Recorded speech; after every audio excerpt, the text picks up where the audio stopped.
마태복음 20장 1절에서 16절의 말씀으로 누가 더 달라고 할 수 있습니까? 라는 제목으로 말씀을 풀어보겠습니다. 첫 번째로 품꾼을 왜 자꾸 부르시는지 살펴보겠습니다. 포도원 주인장이 인력시장에 꼭두 새벽에 나타났습니다. 아마도 새벽 일찍부터 농장에 할 일이 많은 것 같습니다. 그는 튼실한 4명의 인부를 보더니 일당을 흥정하기 시작했습니다. 요즘은 포도 따는 철은 아니니까 아무래도 제값을 받기는 힘들겠지만 그래도 배짱껏 최고가를 한번 불러보자. 시간이 아직 이르니까 다른 농장에서도 인부를 구하러 올 수도 있고 이 지역에서는 그래도 우리가 최고의 일꾼이잖아. 인부들이 서로 눈짓을 주고 받았습니다. 그들은 가장 바쁘고 힘든 추수 때 일당 한 데나리온을 제시했습니다. 좋습니다. 그리 지불하지요. 그럼 내 포도원으로 들어가서 일을 시작하시죠. 우리 농장 관리자가 할 일을 지시할 것입니다. 4명의 노동자는 속으로 쾌재를 불렀습니다. 이야, 대박이다. 이 돈이면 우리 식구가 일에는 배불리 먹을 수가 있겠구나. 아픈 아들놈도 병원에 데려갈 수 있겠네. 오늘은 정말 운이 좋았어. 그런데 포도원 주인장은 아침 9시에 또 인력시장에 나타났습니다. 그곳에는 2명의 초라한 인부가 서로의 신세한탄을 하고 서 있었습니다. 어제는 지붕 고치는 일을 했는데 말이야. 온몸이 퍼지도록 흙을 막 높은 데로 퍼날랐지 뭔가. 오늘은 그냥 온 삭신이 다 쑤셔서 새벽에 꼼짝할 수가 없었다고. 오늘 일 없으면 우리 꼼짝없이 내일 굶어야 하는데. 나도 그래. 어제도 일이 없어서 놀았는데. 주인은 반가운 듯 그들을 향해 다가가더니 이렇게 말했습니다. 우리 포도원으로 들어가시오. 상당한 싹을 주겠어. 그들은 기쁨으로 얼굴이 환해졌습니다. 그런데 정오에 포도원 주인장이 또 인력시장에 나타났습니다. 그는 고개를 떨군 채 바닥에 주저앉아 있는 2명의 남자를 보더니 물었습니다. 왜 그러고 있나요? 아픈 마누라 돌보느라 아침 일찍 나올 수가 없었어요. 호미에 다친 손이 탈 잡아서 빨래며 집안일을 내가 해야만 했거든요. 약이라도 사다 붙여야 하는데 돈은 없고.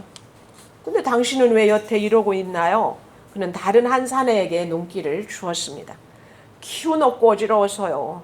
집에 양식이 떨어졌어요. 힘든 일은 내가 못하겠지만 누가 데려가 주면 뒷서들이라도 해주면서 밥이라도 한 끼 얻어먹을까 하고 나와봤는데 아무도 안 부르네요.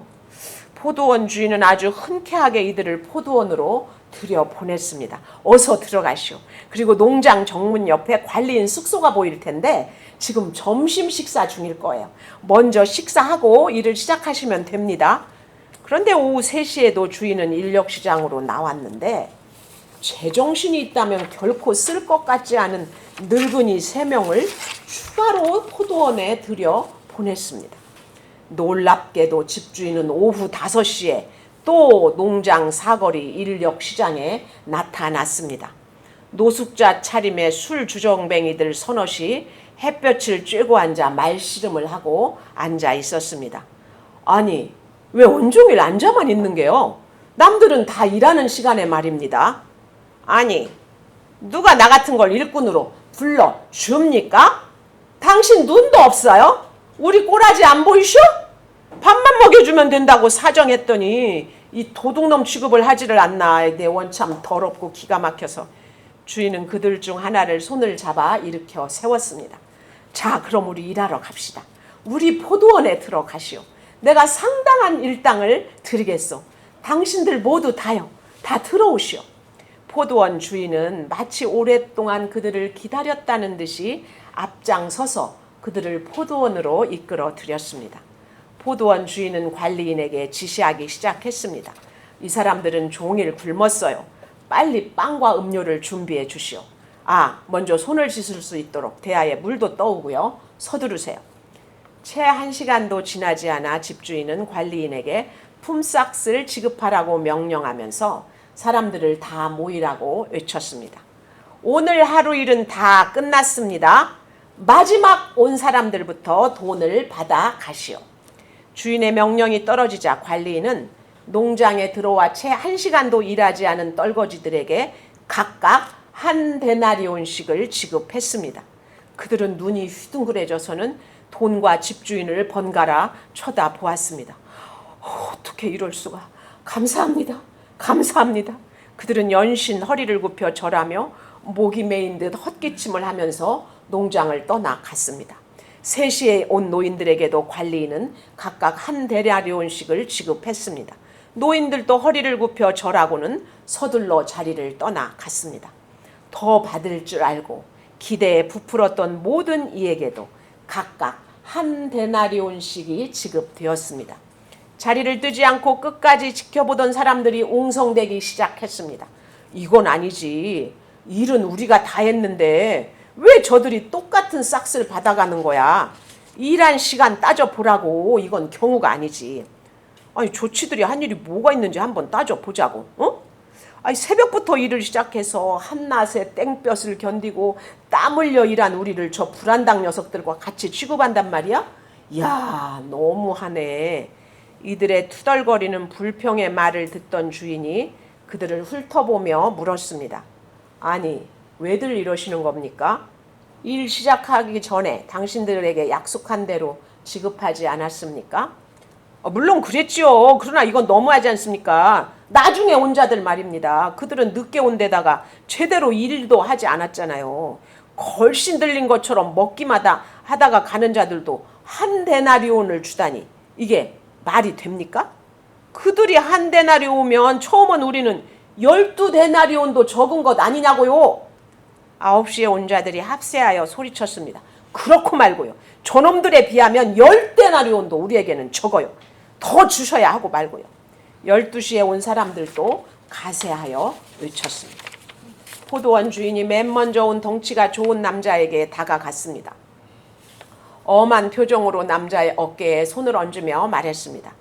어이 친구, 내가 오늘 하루 싹스 얼마 줄까 하고 물었을 때 자네가 분명 한 데나리온을 달라고 하지 않았던가? 나중 들어온 사람에게 내가 어찌 대하는 것은 내 마음이지 자네들이 결정할 일이 아니라고 보는데 내가 그들을 선대한다고 해서 자네들은 지금 나를 악인 취급하고 있는 것인가? 저들이 불쌍하니 자네들 것 빼앗아 주겠다고 자네 싹스에 내가 불이익을 준 것도 아니자는가? 내 돈을 내 마음대로 쓰겠다는데 왜 불평하는 겁니까? 자네들 몫이나 돌아서 받아서 돌아가게. 주인은 그들을 내보내고 포도원 안으로 들어가며 중얼거렸습니다. 그러므로 먼저 된 자로서 나중 되는 자가 많으리라. 여기서 일어난 갈등을 한번 살펴볼까요? 모르게 도움을 줄 수도 있지 않았겠습니까? 새벽부터 와서 일한 사람들의 말도 일리가 있지 않아요? 내가 남들과 비교해서 공평한 대우를 받지 못한다고 느낄 때 누구나 화가 납니다. 똑같은 일을 하고 다른 대우를 받아도 화가 날 텐데 이건 완전히 차별하는 정도를 넘어서 거의 불공정 거래 같지 않습니까? 동일한 경력인데 여자라는 이유로 월급을 절반만 준다면 어떤 일이 일어날까요? 그럴 수가 있느냐고 항의하니까 군대 갔다 와라는 것보다 더 황당한 일이 벌어진 거 아닙니까? 사업체를 경영하는 사람이 무슨 경영 감각이 있어야지 말입니다. 하루 일감을 처리하는데 5명의 인부가 필요할지 7명이 필요할지 계산을 하고 일 처리를 하는 것이 상식이지 않습니까? 그런데 이 포도원 주인은 일에는 또 전혀 관심이 없어 보이지 않습니까? 마치 누가 놀고 있는지 조사해서 포도원 들어보내서 돈 주는 것이 목적인 것 같지 않아요? 100번 양보해서 그래 네 돈으로 네 맘대로 한다고 이해한다고 해도 그렇습니다. 왜 다 모아놓고 꼴찌로 온 자에게 한 데나리온을 주는지 어이가 없습니다. 맨 먼저 온 사람부터 차례대로 주어서 보내면 다 만족하고 아무 불평이 없었을 텐데 말이죠. 왜 꼴찌로 들어온 사람을 우대하면서 먼저 온 자들이 비교당하게 하냐 이 말입니다. 어느 교회나 꼭 있는 이상한 은사자들처럼 주인은 대책이 안 설 정도입니다. 남의 오장 뒤집는 희한한 은사라도 받은 양 천연덕스럽게 사람들의 화를 돋우고 있는 거 아니냐고요. 요즘같이 소문 빠른 세상에 어떻게 사업을 운영할 수 있을지 걱정이죠. 당장 내일부터 누가 꼭두새벽에 이 포도원에 일하러 오겠습니까? 실컷 놀다가 오후 5시에 들어와도 싹슨 똑같다고 소문이 쫙 퍼졌을 때 말입니다. 정말이지 노동시장을 교란하는 파렴치한 고용주로 고발당할 수도 있다는 것을 주인은 알아야지 않겠습니까? 세 번째, 그러면 문제의 실마리는 무엇일까요? 세 번째 문제 해결의 실마리는 바로 하나님은 하실 수 있다입니다. 하나님은 다른 안경을 제시하고 있습니다. 이 이야기는 예수님이 말하고자 하는 특별한 무언가가 분명히 있습니다. 바보가 아닌 다음에야 왜 맨 나중에 온 자들을 불러놓고 상상을 초월하는 삭스를 지불하겠습니까? 애굽의 총리가 된 요셉이 권모술수를 부려가지고 기어이 친동생 베냐민을 애굽의 궁전에 데려오게 한 후에 그가 차린 음식상으로 한번 가봅시다.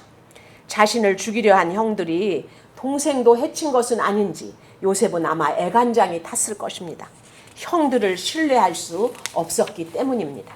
그런데 13년이 지난 다음에 어엿한 청년이 되어서 나타난 베냐민을 보자 요셉은 안방으로 뛰어들어가 몰래 통곡을 하며 울었습니다.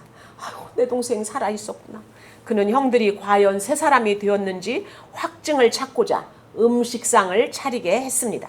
그리고 애굽 총리의 권세로 그들에게 음식을 하나씩 지급했습니다. 10명의 형들 앞에서 보란듯이 베냐민에게는 형들의 5배를 지급했습니다. 그런데 요셉의 채색 옷을 시기하여 미워하고 팔았던 형들이 지금은 베냐민으로 더불어 기뻐하는 모습을 보았습니다. 아니, 이것이 어쩌면 가증한 위선일 수도 있지 않을까? 다른 시험을 한번 해보자. 요셉은 베냐민의 곡물자루에 자신의 은잔을 숨기게 한 후 형들에게 딜을 해보았습니다. 잔이 발견된 베냐민만 남아서 내 종이 되고 너희는 평안히 네 아버지께로 올라가라. 요셉을 팔아먹던 당시 형들의 시각이라면 이것은 그들의 소망이 이루어지는 일이었을 것입니다. 그토록 차별받던 그들의 어머니를 위하여 오직 사랑하던 라헬의 자식만이 자신의 자식이었던 편의 아버지 야곱에게 강펀치를 날릴 수 있는 복수의 칼이 되었을 테니까요. 얼마나 아버지를 증오했던지 장자 르우벤은 라헬이 죽자 아버지의 다른 아내인 비라를 꼬여 통간하는 짓도 저질렀던 아들입니다. 손도 안 대고 코프는 바라고 바라던 복수의 칼이 아니겠습니까? 그러나 유다가 이때 나섰습니다. 베냐민을 대신하여 내가 그 죄짐을 맡겠다고 나선 것입니다. 아내는 요셉과 베냐민의 어미 라헬뿐인 우리 아버지. 그 아버지가 베냐민 없으면 죽습니다. 우리 10명이 죽어 없어져도 눈도 깜빡하지 않을 우리 아버지지만 그분을 위해서 내가 당신의 종이 되리니 베냐민은 우리 아버지에게 돌려보내 주십시오.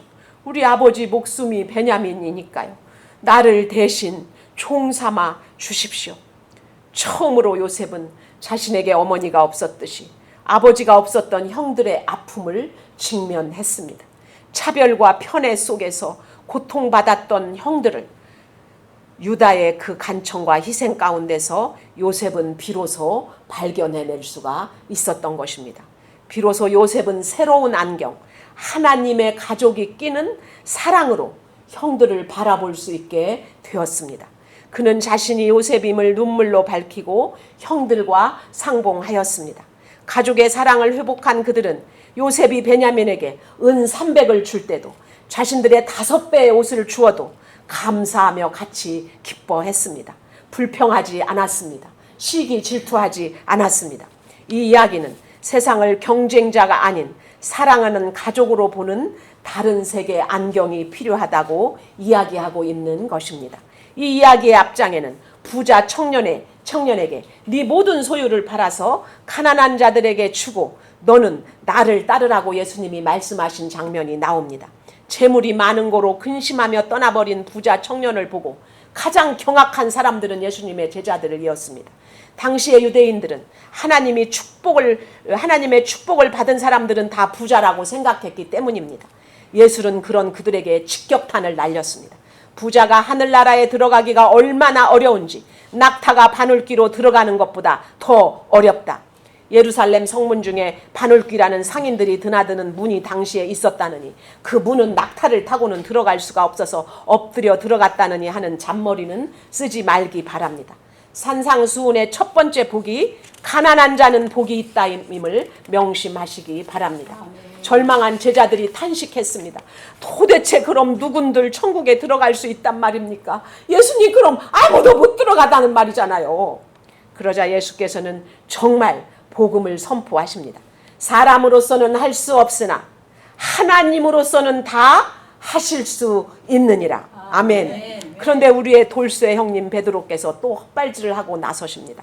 주님 보세요. 우리는 모든 것을 다 버리고 주님을 따른 것 주님 아시잖아요. 우리에게 무엇이 주어집니까? 영생이 주어질 터인데 먼저 된 자가 나중되고 나중될 자가 먼저 될 것이다. 혹시 여러분은 십자가 우편 강도가 천국에 있을 때 사도 바울과 같은 식탁에서 담소하며 하이파이브를 날린다면 당연한 처사라고 이해가 되시겠습니까? 그러면 20년 찬양대에서 헌신하고 매년 단기 선교 가서 섬기고 교사로 10몇 년을 고생했는데 20년간 살인범으로 복역하다 나온 새신자와 죽어서 같은 천국에 입성해서 한 상에서 먹고 마신다면 당연하다고 감사가 되시겠습니까? 이런 염려와 비교는 다 타락한 아담의 후손, 이 세상의 안경이다 하는 말이 본문이 주장하는 내용인 것입니다. 하나님은 하나님 나라의 안경을 주십니다. 하나님의 모든 공의와 그의 무한한 사랑이 만나는 십자가의 안경을 쓰고 보면 그 모든 갈등과 비판에서 자유할 수 있다고, 사람은 할 수 없는 것을 주님은 하시겠다고 선포하시는 것이 오늘의 본문인 것입니다. 제발 사랑하라고 주님이 말씀하시는 것입니다. 탕자를 반겨 맞는 아버지를 그 장자 큰아들은 분을 내면서 불평을 했습니다. 아버지는 그런 아들을 달래면서 말했습니다. 얘야, 내 것이 다 네 것 아니냐. 재물은 무한하게 네 앞에 펼쳐져 있지 않느냐. 그러나 네 동생은 죽었다가 살아온 거야. 생명보다 소중한 재물은 없단다. 이 세상에 가족보다 소중한 것은 없단다. 네가 가족이었다면 넌 물질에서 자유했어야지. 물질의 노예로 종노릇하면서 동생만을 쉬게 하고 있으면 어떡하느냐. 이 아비의 마음으로 너는 네 아우를 좀 사랑해다오. 제자들도 품꾼들도 천국을 비즈니스라고 생각했지만 복음은 우리를 가족이라고 말하고 있는 것입니다. 예수는 지금 가족의 계약에 대해서 말씀하고 계신 것입니다. 결론은 누가 더 달라고 할 수가 있겠느냐는 것입니다. 종보다 더 열악한 처지가 품꾼입니다. 종은 주인에게 잠자리와 의복과 양식을 공급받지만 품꾼은 하루 품삯이 가족의 하루 목숨값입니다. 이른 아침 불림받아 일자리가 있다는 것은 기쁨이고 은혜인 것입니다. 늦게 만난 자들에게 포도원 주인이 내가 상당히 주리라고 한 상당히는 원어로 긍휼히 여겨준다는 의미입니다. 원어로는 긍휼, 라함인 거예요. 일한 시간을 비교하며 불평하고 원망하는 것은 타락한 아담의 후손들이 하는 실존적 고백인 것입니다. 하나님의 정의는 긍휼히 여기는 것입니다. 우리의 죄를 다 없다 하시기 위해서 십자가를 지시고 주님이 꼴찌가 되어 주셨습니다. 가장 먼저 된 자였던 예수님이 나중 되시어서 우리의 죄값을 다 치루어 주신 것입니다. 아멘. 주인은 새벽이나 밤이나 포도원이 열린 것을 모르는 자들에게 오늘 또 달려가고 계시는 것입니다. 어서 오시오. 값없이 와서 먹고 마시세요. 다 들어오세요. 내가 상당히 드리겠습니다. 누가 이런 주님에게 더 달라고 할 수가 있겠습니까?